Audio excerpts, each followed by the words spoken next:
The call has gone out to the world to stand for Ukraine, and many of our leaders are answering, and we are grateful for that.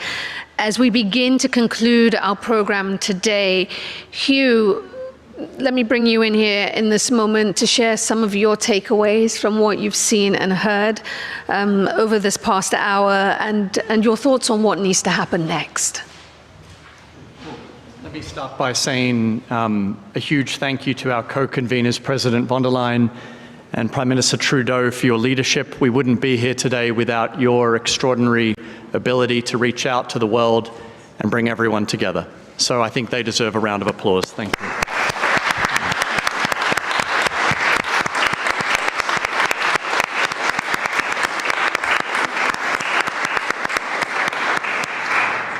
I'd also like to thank President Duda and the Polish people for their warm hospitality in hosting us, as well as also acknowledge President Zelensky for his inspiring words earlier.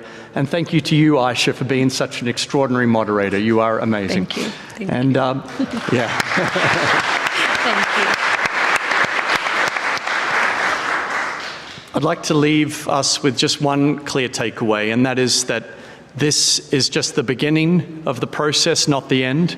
I think that once things leave the headlines, often politically, it can be harder and harder to fight for those issues. Our job as citizens around the world is to keep the issues that matter in the headlines and to ultimately drive a movement of citizens committed to those issues. So my ask of all of you who are here today, because we are all ultimately just family, friends, children, sons, daughters, brothers and sisters, is I'd encourage everyone, if you can, make a donation to support the people of Ukraine. I think Victoria said it so well, that this is an urgent thing where everyone can do something. If you can't afford to make a donation, please use your resources or your company's resources. Encourage your private sector leaders to step up, and ultimately all of us have a voice. So use your voice to keep this issue of the urgent humanitarian crisis facing the people of Ukraine and for refugees all around the world front and center, because ultimately these are the values of global citizen that ultimately we stand for, and I hope all of you will stand for in your own lives. Thank you so much. Thank you, Hugh. Thank you. Prime Minister Trudeau, thank you again for your leadership, for the support of the Canadian people, and for being with us today from Ottawa. We truly do appreciate you. The floor is yours for your final remarks. Thank you, Aisha. Thank you all to everyone who's contributed to the Stand Up for Ukraine event. You're making a real difference. Your efforts are saving lives. And of course, Canada will continue doing its part as well. Like the other countries making announcements, I can announce a new $100 million contribution, bringing our total humanitarian assistance to $245 million since the start of the year. We'll also provide over 345,000 essential relief items like blankets and mattresses to help those who need it the most. This is in addition the $620 million in financial assistance we've already provided to Ukraine, with another $1 billion in support still to come for Ukraine's economic resilience. Canada is home to the second largest Ukrainian community in the world after Russia. I'm talking to you today from the Canadian Museum of History.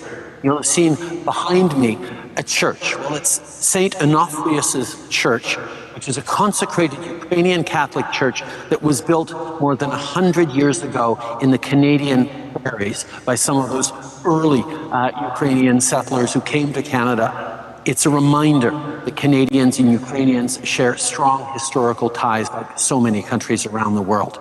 Le Canada est toujours prêt à accueillir des réfugiés, des nouveaux arrivants de partout dans le monde. En mars, on a investi 117 millions de dollars pour mettre en place des mesures d'immigration spéciales pour les gens fuyant la guerre en Ukraine. On a élargi le soutien et les services pour les aider à s'établir à leur arrivée.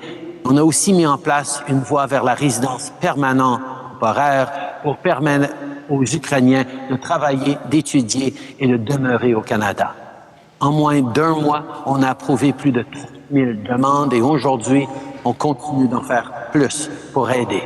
We're continuing to look at ways to support Ukrainians who want to come to Canada and need financial help to make it happen. We're leveraging relationships with commercial airlines to organize a number of targeted charter flights in the coming weeks, and we'll provide up to 2 weeks of hotel accommodation for those who need it on arrival. When violence forces people to leave their country rapidly, it's important to make sure they have what they need while they settle into their new communities. That's why we'll set up short-term income support to help Ukrainian refugees get on their feet. We're working with Canadians, provincial governments and partners all over our country to ensure Ukrainians have a warm reception when they arrive.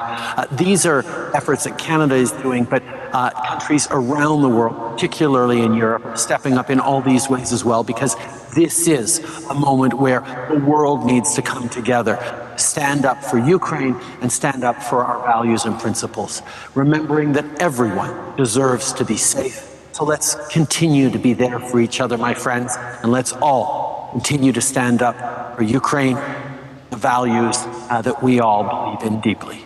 Merci beaucoup.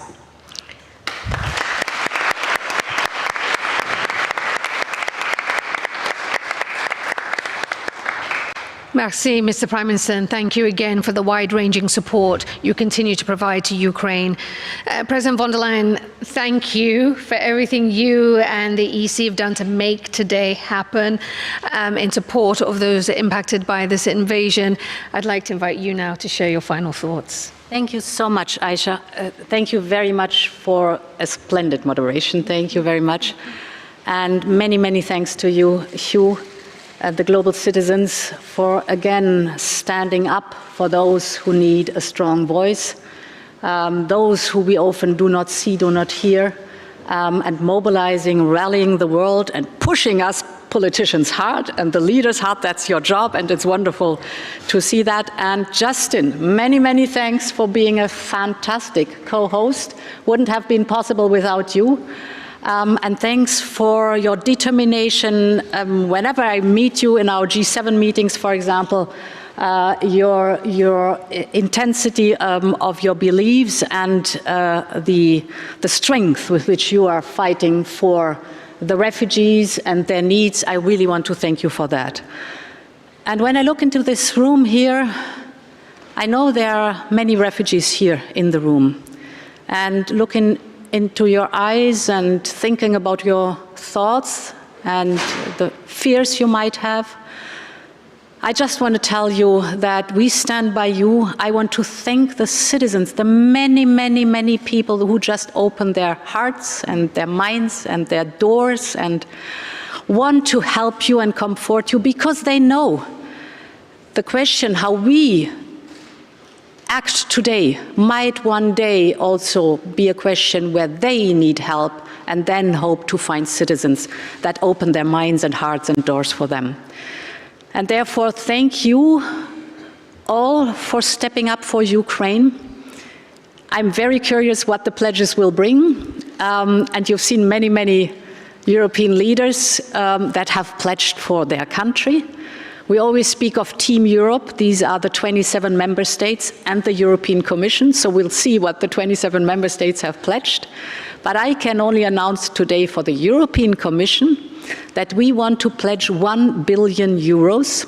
600 million of those will go to Ukraine, to the Ukrainian authorities, and partially to the United Nations, so that the Ukrainian authorities can, who know exactly who is in need, can distribute that. And 400 million euros will go to the frontline states that are doing such an outstanding job and helping the refugees that are coming. And the final tally, I think you are the boss. No, you are the boss. Oh. You are the president. I'm definitely not the president. Am I supposed to? Okay, let me have a look at the figures I see. So, whoa. We have finally, the world has finally pledged 9.1 billion euros through this campaign. And in addition, the Commission working with EBRD adds another billion for the IDPs in Ukraine. This is fantastic. So 10.1 euros. And if you say that in dollars, it's even more.